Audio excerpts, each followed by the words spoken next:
मित्रांनो नमस्कार। आजचा व्हिडिओ एकदम जबरदस्त होणार आहे, कारण या व्हिडिओमध्ये यापूर्वी विविध स्पर्धा परीक्षेमध्ये विचारलेले अतिशय महत्त्वाचे प्रश्न आपण अभ्यासणार आहोत।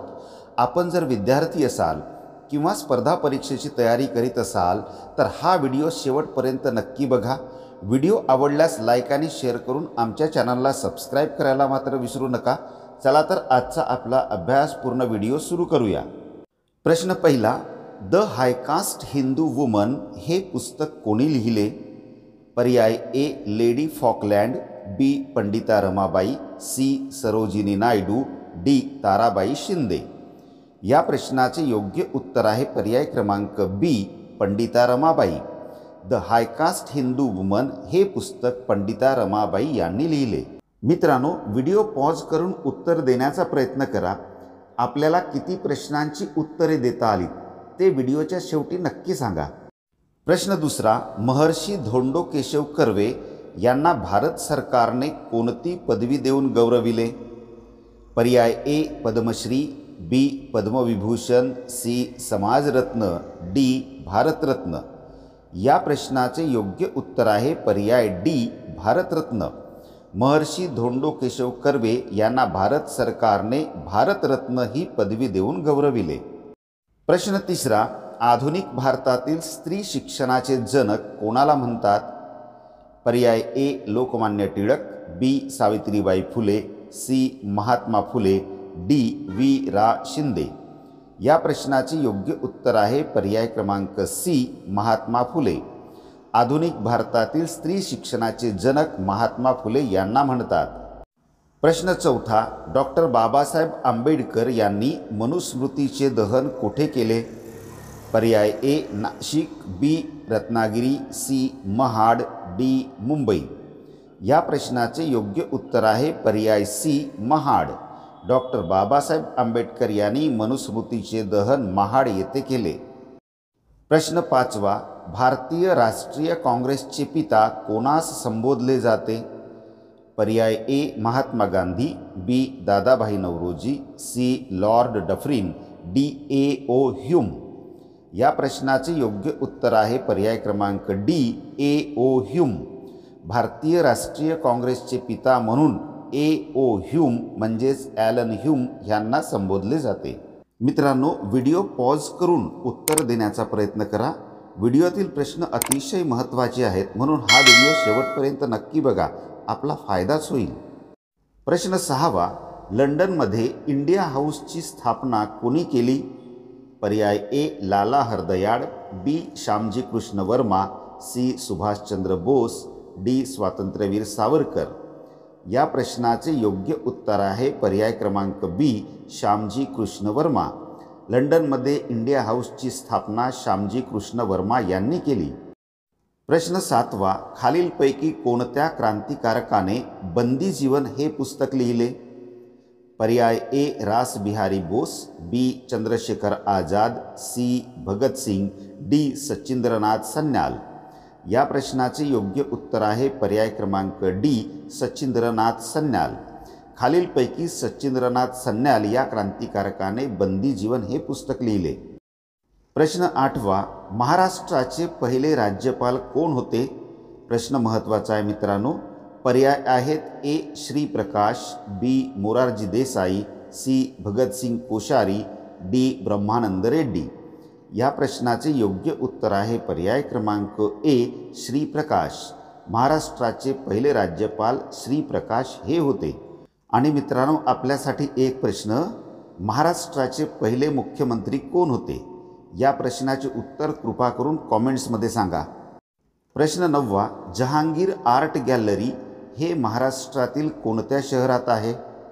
पर्याय ए नाशिक, बी मुंबई, सी पुणे, डी कोल्हापूर। या प्रश्नाचे योग्य उत्तर आहे पर्याय क्रमांक बी मुंबई। जहांगीर आर्ट गॅलरी हे महाराष्ट्रातील मुंबई या शहरात आहे। प्रश्न दहावा, महाराष्ट्रातील पहिली ई ग्रामपंचायत सुरू करणारे गाव कोणते? पर्याय ए हिंगोली, बी टेंभुर्ली, सी कडंबोली, डी मलकापूर। या प्रश्नाचे योग्य उत्तर आहे पर्याय क्रमांक सी कडंबोली। महाराष्ट्रातील पहिली ई ग्रामपंचायत सुरू करणारे कडंबोली हे गाव आहे। मित्रांनो, एक कळकळीची विनंती आहे, आमच्या चॅनलला सबस्क्राईब करून बेल बटन ऑन करून घ्या आणि व्हिडिओ आवडल्यास लाईक आणि शेअर करा।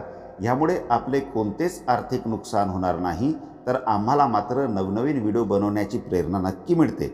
चला तर पुढचा महत्त्वाचा प्रश्न बघूया।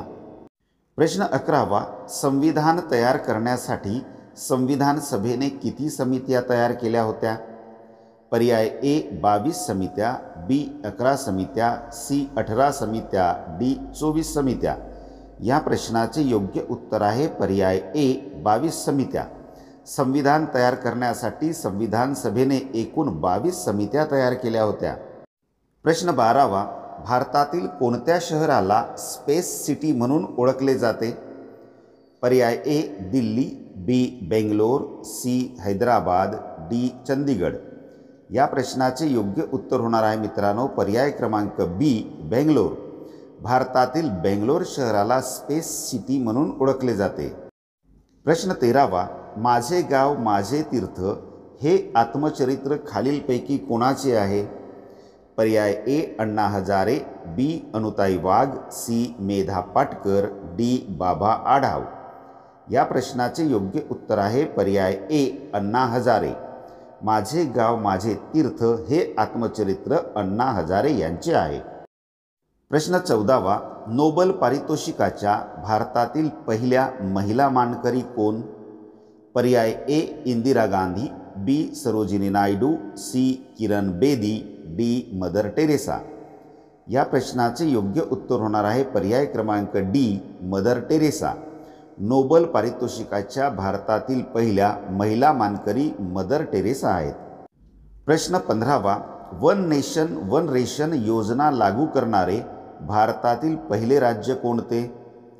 पर्याय A Tripura, B Karnataka, C Haryana, D Rajasthan. या प्रश्नाचे योग्य उत्तर आहे पर्याय क्रमांक A Tripura. One nation one ration योजना लागू करणारे भारतातील पहिले राज्य त्रिपुरा हे आहे। मित्रांनो, या व्हिडिओमधील प्रश्न विविध शासकीय स्पर्धा परीक्षांमध्ये वारंवार विचारण्यात आलेले आहेत, त्यामुळे हा व्हिडिओ कुठेही स्किप न करता शेवटपर्यंत नक्की बघा। प्रश्न 16वा, राजीव गांधी खेलरत्न पुरस्काराचे नाव बदलून काय ठेवण्यात आले? पर्याय ए राष्ट्रीय खेलरत्न पुरस्कार, बी द्रोणाचार्य खेलरत्न पुरस्कार, सी मेजर ध्यानचंद खेलरत्न पुरस्कार, डी यापैकी नाही। या प्रश्नाचे योग्य उत्तर होणार आहे पर्याय क्रमांक सी मेजर ध्यानचंद खेलरत्न पुरस्कार। राजीव गांधी खेलरत्न पुरस्काराचे नाव बदलून मेजर ध्यानचंद खेलरत्न पुरस्कार असे ठेवण्यात आले। प्रश्न 17वा, कार्बन कर लागू करणारा पहिला देश कोणता? पर्याय A New Zealand, B Bharat, C Japan, D Denmark. या प्रश्नाचे योग्य उत्तर होणार आहे पर्याय क्रमांक ए न्यूझीलंड। कार्बन कर लागू करणारा पहिला देश न्यूझीलंड हा आहे। प्रश्न 18वा, उदय योजना कोणत्या क्षेत्रातील सुधारणांशी संबंधित आहे? पर्याय ए विमा, बी पेट्रोलियम, सी बँकिंग, डी ऊर्जा। या प्रश्नाचे योग्य उत्तर होणार आहे पर्याय क्रमांक सी बँकिंग। उदय योजना बँकिंग क्षेत्रातील सुधारणांशी संबंधित आहे। प्रश्न 19, मेजर ध्यानचंद यांचा जन्म भारतातील खालीलपैकी कोणत्या शहरात झाला? पर्याय ए अलाहाबाद, बी अलीगड, सी लखनौ, डी देहरादून। या प्रश्नाचे योग्य उत्तर आहे पर्याय क्रमांक ए अलाहाबाद। मेजर ध्यानचंद यांचा जन्म भारतातील अलाहाबाद या शहरात झाला। प्रश्न 20वा, मॉडर्न इंडिया या पुस्तकाचे लेखक कोण आहेत? पर्याय A Rajani Palme Dutt, B Neeraj Chaudhary, C Shashi Tharoor, D R K Narayan. या प्रश्नाचे योग्य उत्तर आहे पर्याय क्रमांक A Rajani Palme Dutt. Modern India या पुस्तकाचे लेखक रजनी पामदत्त आहेत। मित्रांनो, अजूनही आपण आमच्या चॅनलला सबस्क्राईब केले नसेल तर प्लीज चॅनलला सबस्क्राईब करून बेल बटन ऑन करून घ्या। या व्हिडिओतील माहिती आवडल्यास व्हिडिओला एक लाईक करून हा व्हिडिओ आपल्या मित्र आणि मैत्रिणींना नक्की शेअर करा। चला तर पुढचा महत्त्वाचा प्रश्न बघूया। प्रश्न 21, गंगा पाणी वाटप करार कोणत्या 2 देशांमध्ये झालेला आहे? पर्याय ए भारत चीन, बी भारत पाकिस्तान, सी भारत बांगलादेश, डी भारत नेपाळ। या प्रश्नाचे योग्य उत्तर आहे पर्याय सी भारत बांगलादेश।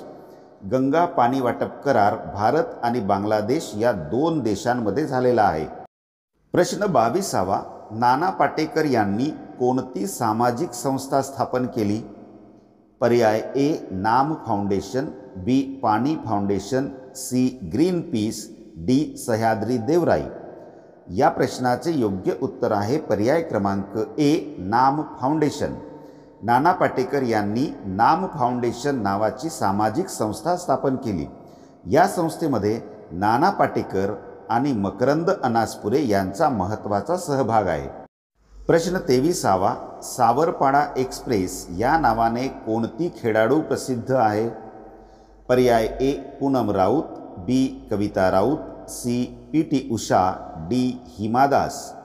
या प्रश्नाचे योग्य उत्तर आहे पर्याय बी कविता राऊत। सावरपाडा एक्सप्रेस या नावाने कविता राऊत ही खेळाडू प्रसिद्ध आहे। प्रश्न 24वा, भारतात राहून तिबेटच्या स्वातंत्र्यासाठी कार्यरत असणारी व्यक्ती कोण? पर्याय ए मो मान, बी गयान मोत्रे, C P A. Sangma, D Dalai llama.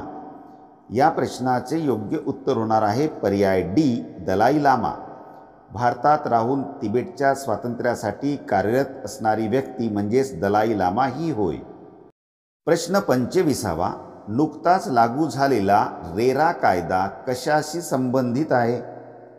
पर्याय ए बांधकाम व्यवसाय, बी बँक व्यवसाय, सी पर्यटन व्यवसाय, डी शेती व्यवसाय। या प्रश्नाचे योग्य उत्तर होणार आहे पर्याय क्रमांक ए बांधकाम व्यवसाय। नुकताच लागू झालेला रेरा कायदा हा बांधकाम व्यवसायाशी संबंधित आहे। मित्रांनो, आजचा व्हिडिओ कसा वाटला कमेंट्समध्ये नक्की सांगा। आपल्याला किती प्रश्नांची उत्तरे देता आलीत ते देखील कमेंट्समध्ये सांगा। व्हिडिओ आवडला असल्यास लाईक आणि शेअर करा आणि हो, आमच्या चॅनलला सबस्क्राईब करून बेल बटन ऑन करून घ्या। व्हिडिओ शेवटपर्यंत बघितल्याबद्दल आपले खूप खूप धन्यवाद।